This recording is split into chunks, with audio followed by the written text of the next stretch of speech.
Vamos lá? Voltamos então, porque dentro da impessoalidade, na aula passada eu lhe disse 3 reflexos. O primeiro reflexo é uma garantia da sociedade, tratamento isonômico, um tratamento igualitário. O Estado não existe para privilegiar nem prejudicar ninguém.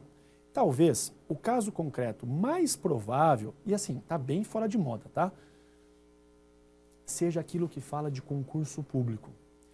Concurso público, o grande princípio é a impessoalidade. Claro, falo de legalidade, falo de moralidade, publicidade, eficiência, mas o grande princípio é a impessoalidade. Porque enquanto administração, enquanto poder público, o Estado não vai contratar quem ele gosta mais, quem ele desgosta, quem é mais bonito ou quem é desprovido, né, do aspecto da beleza. Não, ele quer o mais capaz. Através de uma análise objetiva das provas, ele quer aquele que está melhor preparado. Então, falou de concurso público, o grande princípio é a impessoalidade. Automaticamente, fraude em concurso, comportamento temerário, contratações diretas, violando o princípio, trazendo ou impondo um prejuízo àquele que está aprovado e esperando ser chamado, viola o quê? A impessoalidade. Você fala, poxa, Barbieri, mas viola um monte de princípios. Eu sei, mas eu quero aquele que viola mais. O que viola mais, o mais atingido, o que sofre o maior dano é a impessoalidade. Então, primeiro reflexo, resolvido. Garantia da sociedade. Vem para cá e vamos agora para o segundo reflexo. Promoção da autopromoção do agente público. Que história é essa? Imagina que eu sou prefeito do município 123 e vou inaugurar um posto de saúde, uma escola pública, morri de rir. Esses dias recebi uma foto de um vereador e um prefeito de um município bem pequenininho inaugurando um telefone público. Achei ótimo aquilo, né? Tinha lá uma fitinha, lá estava inaugurando um telefone público. Maravilha, né? Então, eu estou inaugurando qualquer obra. E daí eu começo. Eu, prefeito, fiz essa obra. Toda a sociedade depende e deve me agradecer. Porque não existe, nem nunca vai existir, nem nunca existiu prefeito melhor do que eu. De repente tem um busto meu de bronze. Você fala, nossa, que visão do inferno, né? Mas isso acontece muito. Eu sou do estado do Paraná e nas rodovias que cortam o estado, você tem lá placas de concreto dizendo que essa rodovia foi inaugurada pelo melhor governador de todos os tempos, etc, etc, etc. Opa! Todas essas obras estão sendo feitas, concretizadas, estão prontas, com o dinheiro que veio do agente ou com o dinheiro do cofre público? Eu pergunto para você, tudo isso foi construído com o dinheiro do prefeito, dos vereadores, ou com o nosso dinheiro, com o dinheiro da sociedade? Poxa, não podemos permitir que o agente público fique se autopromovendo com a coisa pública. Porque a coisa pública não é dele, a coisa pública é de todos nós. Então você vai lembrar, o segundo reflexo está no artigo 37, parágrafo 1º da Constituição Federal. O segundo reflexo é o artigo 37, parágrafo 1º da Constituição Federal. Pega o artigo 37, parágrafo 1º e vou lhe dizer as formas pelas quais ele pode aparecer na sua prova. Com base no parágrafo 1º, a cobrança mais fácil, a cobrança mais tranquila é depois da vírgula. Diz assim, dela não podendo constar nomes, símbolos ou imagens que caracterizem promoção pessoal de autoridades ou servidores públicos. Ou seja, o homem público, em hipótese alguma, pode se autopromover com a coisa pública. Não pode e bem tranquilo, já sabemos. Agora o que eu quero que você entenda. A primeira parte também cai. E quando cai, a pegadinha é clássica. Olha lá. A publicidade dos atos, programas, obras, serviços e campanhas dos órgãos públicos, opa! Órgãos públicos, o Estado, a administração, pode realizar publicidade? Posso ter campanhas institucionais? Posso divulgar isso, a ideia, entre aspas, de marketing? Claro que posso. Só que nos termos da Constituição. Não pode ter promoção ou autopromoção do agente. Eu não posso ficar falando, nossa, como eu, governador, presidente, prefeito, sou o melhor do mundo, como eu sou lindo, né? Como vocês são sortudos em que eu seja o seu representante. Não, isso não pode. Há pouco tempo, o STJ condenou, a criatividade é ótima, né? Um vereador de um município disse o seguinte, Já que nós vamos encaminhar o IPTU para a população, nada mais justo que com uma foto minha. E ele mandou imprimir a foto dele. Aí você recebia o talãozinho do IPTU, já não gostava daquilo, e vinha a foto do sujeito. Será que ele gostava de si próprio? Pensa um alto amor. Aquilo ali é o quê? Improbidade administrativa. Por quê? Porque ele deu pessoalidade. Um outro caso super recente, qual foi? Um agente público distribuiu latas distintas, latas de tinta à vontade naquela cidade, todas na cor do seu partido, dizendo: podem pintar as respectivas fachadas de suas casas. Mas só a fachada? Só a fachada. Não, mas eu quero pintar lá dentro. Não, lá dentro não pode, só a fachada, tá? Por quê? Porque ele estava dando um tratamento pessoal. Foi condenado por improbidade administrativa. É o cúmulo, né? Também não dá.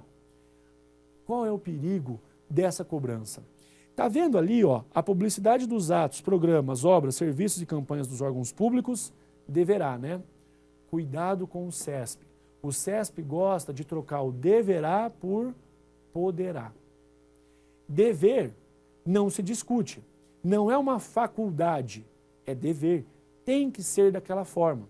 Para o CESP, ele vai possivelmente tirar o deverá e vai colocar poderá.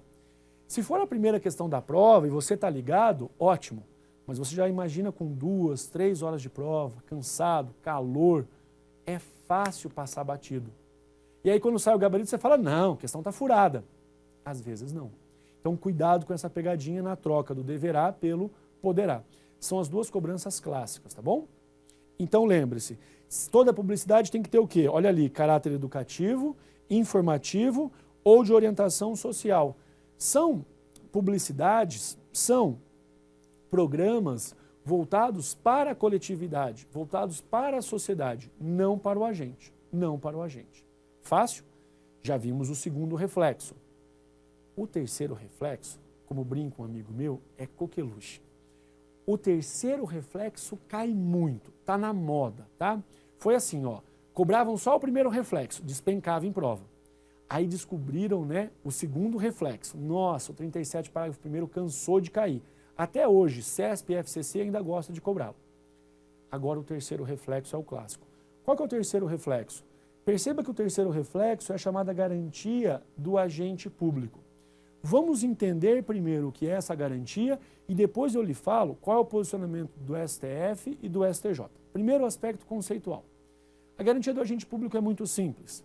Quando eu, agente público, eu era assessor do Tribunal de Justiça, eu, agente público, praticava uma conduta exercendo a função, eu atuava em meu nome, eu, André Barbieri? Não. Eu atuava em nome daquele órgão, daquela pessoa jurídica a qual eu estava vinculado. Então, quando o agente público atua, ele não atua em nome próprio no exercício da função, ele atua em nome do Estado. E aí pensa um policial militar. Eventos esportivos, eventos internacionais, toda aquela manifestação popular, uns apoiam, outros criticam, e aí você tem passeatas, quebra-quebra. Imagina numa situação dessa, que um policial militar chega e diz, por obséquio, poderia se retirar da rua porque está atrapalhando o trânsito dos veículos e protestar ali na calçada sem o menor problema, se quiser inclusive eu levo você até ali. Parece-me que não vai surtir muito efeito. E num dado momento, ele tem que se utilizar da força, até mesmo em legítima defesa, ou no exercício regular do seu ofício, da sua profissão. E no momento em que precisa utilizar da força, aí, a todo instante, ele está no fio da navalha, entre um exercício regular e um abuso. Seria razoável que aquele policial, que aquele fiscal, que aquele agente público, lato sensu falando, a todo momento ele respondesse uma ação de indenização, quando na verdade atuava em nome do Estado? Não tem cabimento. Por isso, o Supremo Tribunal Federal colocou uma expressão que é muito famosa em prova. Qual é a expressão? Garantia do agente público, também conhecida como dupla garantia, ou princípio da dupla garantia. Por quê? Em breves linhas, eu vou falar muito disso depois em responsabilidade civil do Estado. O que acontece? Quando o agente público atua, ele atua em nome próprio? Não. Se ele é agente público e está exercendo a função, ele atua em nome do Estado. E é bem possível que esse agente tenha causado um dano ao particular. O particular tem, pela posição dominante, ingressar com a ação contra o Estado. E se o Estado for condenado, essa decisão transitou em julgado, o Estado move uma ação regressiva contra o agente público, o real causador do dano. E aí nós temos toda a configuração processual. Ou seja, para a posição dominante, essa que você vai marcar na sua prova, quando o agente público, no exercício da função, exercendo o seu ofício, causou um dano ao particular, o particular se resolve com o Estado. O particular move a ação contra o Estado. E depois, o Estado, se condenado com o trânsito em julgado, vai fazer o quê? Vai se resolver com o seu próprio agente. Essa posição está consolidada no Supremo Tribunal Federal. Mas o STJ resolveu mudar um pouco esse pano de fundo. O STJ veio e falou assim, bem recente. Falou, não, nada disso. Ah, o Estado vira aquela confusão de precatório, a gente sabe que às vezes não acontece nada com o agente público. Então, se o particular quiser, ele pode mover a ação contra o Estado e pode também mover a ação contra o agente, juntos. Pois é, nessa atual situação, nesse contexto, caiu para você impessoalidade e a ação de indenização do particular que sofreu um dano, leia-se, do agente público exercendo a função, por gentileza, siga a posição do Supremo Tribunal Federal. O particular move a ação contra o Estado. E depois, o Estado que vai se resolver com o agente público, que é o real causador do dano. Essa posição do STJ, além de minoritária, ela está batendo numa posição que está muito consolidada no Supremo e parece-me que não vai persistir. De qualquer forma, hoje é assim que você marca. Hoje é assim que você marca. Então, o que nós sabemos? Nós sabemos que nós temos o primeiro reflexo, que é uma garantia da sociedade, reflexo clássico. Nós sabemos do segundo reflexo, que é uma proibição da autopromoção do agente público, 37, parágrafo 1º da Constituição. E sabemos o terceiro reflexo, garantia do agente público, também chamada de dupla garantia. Tranquilo? Sem problemas? Então, o princípio da impessoalidade já vimos. Vamos para frente, porque nós temos aqui uma questão. Ministério Público de Santa Catarina. Assinale certo ou errado. A publicidade dos atos, programas, obras, serviços e campanhas dos órgãos públicos poderá ter caráter educativo, informativo ou de orientação social. Lembra? Falei para você, a pegadinha. O que teve de gente preparada, mas boa, capaz, que errou, foi um absurdo, porque passou batido. Tá vendo aqui, ó? Aqui está o erro. Poderá. Não, eu não falo de poderá, é deverá, é dever. É a típica questão que não está aferindo se alguém estudou e conhece a matéria ou não. Ela quer ser mais esperta do que a própria lógica. E aí é aquela questão boba, estúpida, mas que soma ponto ou, infelizmente, deixa de somar ponto da mesma forma. Então, cuidado com o poderá. Lembra-se, não falo de faculdade, falo de dever, imposição, deverá. Se não pensa o administrador, ele fala, hoje eu não quero não, hoje eu quero ter um tratamento pessoal, estou me sentindo carente, preciso de colo, nada disso. O tratamento é sempre impessoal. Então aqui é deverá e não poderá, questão errada, tá joia? Voltamos na nossa próxima aula, um grande abraço e até lá.